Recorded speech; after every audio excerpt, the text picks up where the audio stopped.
जय माँ दुर्गे। 13वां अध्याय दुर्गा सप्तशती माँ का 13वां अध्याय इस प्रकार है। राजा सूरत और वैश्य को देवी का वरदान। महर्षि मेधा ने कहा कि हे राजन, इस प्रकार देवी के उत्तम महत्व का वर्णन मैंने तो तुमको सुनाया है, क्योंकि जगत को धारण करने वाली देवी का ऐसा ही प्रभाव है।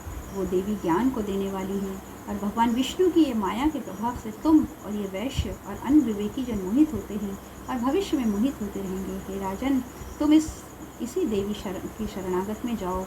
यही देवी आराधना करने पर मनुष्य को भोग और मोक्ष प्रदान करती है। मार्कंडेय जी ने कहा। महर्षि मेधा की बात सुनकर राजा सूरत ने उन उग्र व्रत करने वाले ऋषि को प्रणाम किया और राज्य के छिन जाने के कारण उनके मन में अत्यंत ग्लानि हुई और वो राजा और वैश्य तपस्या के लिए वन को चले गए और नदी के तट पर आसन लगाकर भगवती के दर्शनों के लिए तपस्या करने लगे। दोनों ने नदी के तट पर देवी की मूर्ति बनाई और पुष्प, धूप, दीप हवन करके उनका पूजन करने लगे। पहले उन्होंने आहार को कम कर दिया, फिर बिल्कुल निराहार रहकर भगवती में मन लगाकर एकाग्रता पूर्वक उनकी आराधना करने लगे। वो दोनों अपने शरीर के रक्त से देवी को बलि देते हुए 3 वर्ष तक लगातार भगवती की आराधना करते रहे। 3 वर्ष के बाद जगत का पालन करने वाली चंडिका ने उनको प्रत्यक्ष दर्शन देकर कहा। देवी बोली, हे राजन तथा अपने कुल को प्रसन्न करने वाले वैश्य, तुम जिस वर की इच्छा रखते हो मुझसे मांगो, वो वर मैं तुमको दूंगी, क्योंकि मैं तुम पर अत्यंत प्रसन्न हूँ।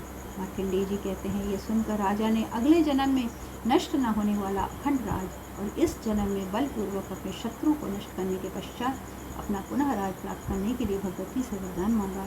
और वैश्य समाधि ने, जिसका कि चित्त संसार की ओर से विरक्त हो चुका था, अब उसने भगवती से अपनी ममता तथा अहंकार और आसक्ति को नष्ट कर देने वाले ज्ञान को देने के लिए वरदान मांगा। देवी ने कहा, हे राजन, तुम शीघ्र ही अपने शत्रुओं को मारकर अपना पुनः राज प्राप्त कर लोगे। तुम्हारा राज स्थिर रहने वाला होगा। फिर मृत्यु के पश्चात आप सूर्यदेव के अंश जन्म लेकर सावर्णिक मनु के नाम से पृथ्वी पर ख्याति को प्राप्त होगे। ये वैश्य समाधि, कुल में श्रेष्ठ आपने मुझसे जो वर मांगा है वो मैं आपको देती हूँ। आपको मोक्ष को देने वाले ज्ञान की प्राप्ति होगी। मार्कंडेय जी कहते हैं, इस प्रकार उन दोनों को मनवांछित वर प्रदान करके और उनसे अपनी स्तुति सुनकर भगवती अंतर ध्यान हो गई। और इस प्रकार शत्रु में श्रेष्ठ व राजा सूरत भगवान सूर्यदेव से जन्म लेकर पृथ्वी पर सावर्णिक मनु के नाम से विख्यात होंगे।